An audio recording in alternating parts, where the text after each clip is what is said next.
رب العالمين والصلاة والسلام على سيد الأنبياء والمرسلين وعلى آله وأصحابه الطيبين الطاهرين أما بعد فأعوذ بالله من الشيطان الرجيم بسم الله الرحمن الرحيم والفجر وليال عشر صدق الله مولانا العظيم وبلغنا رسوله النبي الكريم الأمين محمد سيد الكونين والثقلين والفريقين من عرب ومن عجم هو الحبيب الذي ترجى شفاعته لكل هول من الأهوال مقتحم مولاي صل وسلم دائما أبدا على حبيبك خير الخلق كلهم۔ ارشاد باری تعالیٰ ہے والفجر، اور قسم ہے اس صبح کی، ولیال عشر، اور ان مقدس 10 راتوں کی۔ حضرت سیدنا ضحاک رضی اللہ تعالی عنہ نے صبح سے مراد ذوالحجۃ الحرام کا پہلا دن لیا ہے۔ اللہ رب العزت نے جس صبح کی قسم کھائی ہے تو آپ فرماتے ہیں اس سے مراد ذوالحجۃ الحرام کا پہلا دن ہے۔ اور سیدنا ابن عباس رضی اللہ تعالی عنہما آپ فرماتے ہیں لیال عشر، 10 مقدس راتوں کے متعلق اللہ نے فرمایا ہے، تو ان 10 راتوں سے مراد ذوالحجۃ الحرام کے پہلے 10 دن ہیں۔ اس عشرے کی اللہ کے نزدیک بڑی اہمیت اور فضیلت ہے، اور اس کے اندر عبادت کا اجر و ثواب بھی بہت زیادہ ہے۔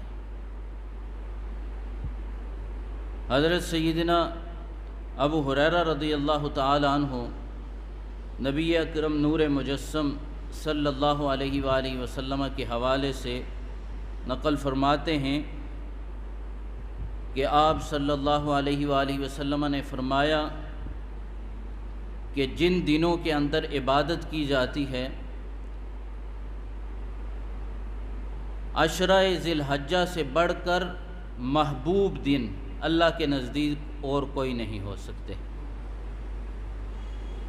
اللہ رب العزت کے نزدیک اس عشرے کی محبوبیت بہت زیادہ ہے، اور حضور علیہ الصلوۃ نے فرمایا کہ جو ان دنوں میں سے کسی دن روزہ رکھتا ہے تو اس کو سال کے برابر اجر و ثواب ملتا ہے۔ اس شخص کی مانند اس کو اجر و ثواب عطا کیا جاتا ہے جو سال بھر روزہ رکھتا ہے، اور جو ان راتوں میں سے کسی رات کو قیام کرتا ہے تو اس کو لیلۃ القدر کے برابر اجر و ثواب عطا کیا جاتا ہے۔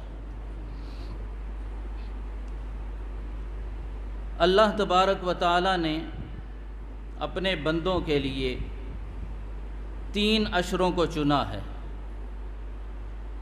ان میں سے ایک رمضان المبارک کا آخری عشرہ ہے۔ اس کی اہمیت، فضیلت اور عظمت اس لیے زیادہ ہے کہ اس کے اندر لیلۃ القدر پائی جاتی ہے، تو وہ عشرہ اللہ کے نزدیک ایک خاص مقام اور عظمت رکھتا ہے۔ اور ایک عشرہ ذوالحجہ ہے، ذوالحجۃ الحرام کے 10 دن ہیں۔ اس کی اہمیت، فضیلت اور عظمت اس لیے بڑھ کر ہے کہ اس کے اندر یوم عرفہ ہے،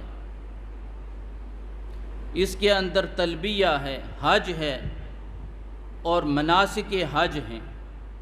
اس وجہ سے اس عشرے کی فضیلت اللہ رب العزت کے نزدیک بہت زیادہ ہے۔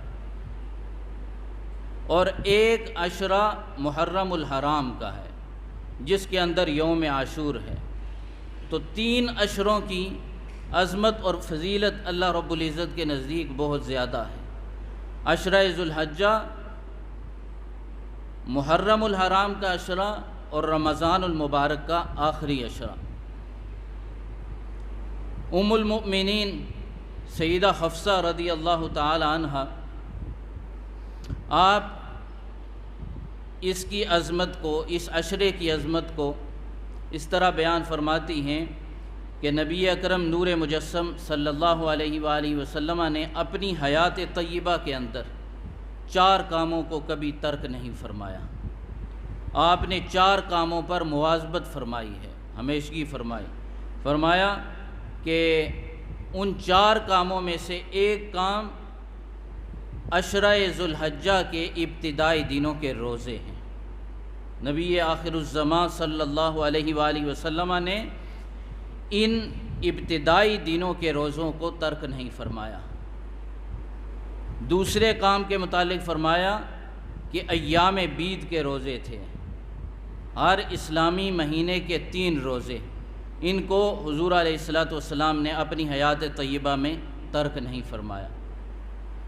اور تیسرے کام کے متعلق فرمایا یوم عاشور کا روزہ تھا، حضور علیہ الصلوۃ والسلام نے اس کو بھی ترک نہیں فرمایا۔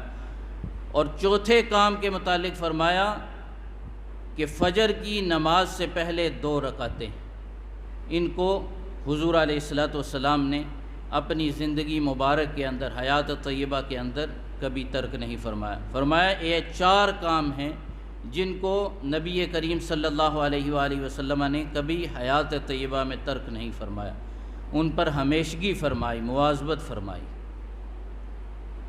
ام المؤمنین سیدہ عائشہ صدیقہ رضی اللہ تعالی عنہ، آپ بھی اس عشرے کی عظمت اور فضیلت کو حضور علیہ الصلوۃ والسلام کے حوالے سے نقل فرماتی ہیں کہ نبی کریم صلی اللہ علیہ وآلہ وسلم نے فرمایا کہ جو شخص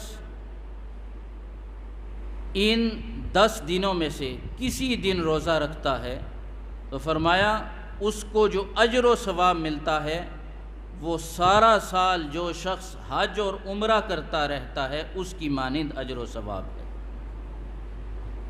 اور جو ان 10 راتوں میں سے کسی رات کو قیام کرتا ہے، عبادت کرتا ہے اللہ کی، تو فرمایا گویا وہ سارا سال عبادت کرتا رہا اللہ رب العزت کی۔ اس عشرہ کی اتنی اہمیت اور فضیلت ہے۔ اور 9 ذوالحجۃ الحرام کی، اس دن کی روزے کی بڑی اہمیت ہے۔ اس کے متعلق یہ بھی آیا ہے کہ جو شخص اس دن روزہ رکھتا ہے اس کے پچھلے سارے گناہوں کو بخش دیا جاتا ہے۔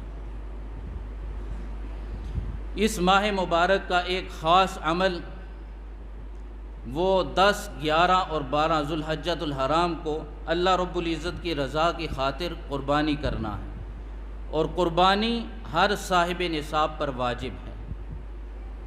اگر توفیق ہو، واجب قربانی کے علاوہ اگر بندے کو توفیق ہو تو اس کو چاہیے کہ اگر اس کے والدین اس دنیا سے رخصت ہو گئے ہیں تو ان کی طرف سے بھی وہ قربانی کرے، اس کو اس کا بھی اجر و ثواب عطا کیا جائے گا۔ اور واجب قربانی کے علاوہ اگر توفیق ہو تو حضور علیہ الصلوۃ والسلام کی طرف سے بھی قربانی کی جائے، اس لیے کہ جس شخصیت کا، جس ذات کا سب سے زیادہ ہم پر احسان ہے وہ حضور نبی کریم رؤوف الرحیم سرکار دو عالم صلی اللہ علیہ وآلہ وسلم کی ذات ستودہ صفات ہے۔ آپ سے بڑھ کر کسی کا احسان ہم پر نہیں، تو حضور علیہ الصلوۃ والسلام کی طرف سے بھی قربانی کی جائے اگر واجب قربانی کے علاوہ توفیق ہو۔ اور جو صاحب نصاب ہے اس پر قربانی واجب ہے، اگر وہ قربانی نہیں کرتا تو وہ گناہگار ہوگا۔ اور جو شخص صاحب نصاب ہونے کے باوجود قربانی نہیں کرتا اس کے لیے وعید آئی ہے۔ حضور علیہ الصلوۃ والسلام نے ارشاد فرمایا جو شخص قربانی نہیں کرتا، یعنی صاحب نصاب ہونے کے باوجود قربانی نہیں کرتا، وہ ہماری عیدگاہ کے پاس نہ آئے۔ اللہ رب العزت سمجھنے کی، عمل کرنے کی توفیق عطا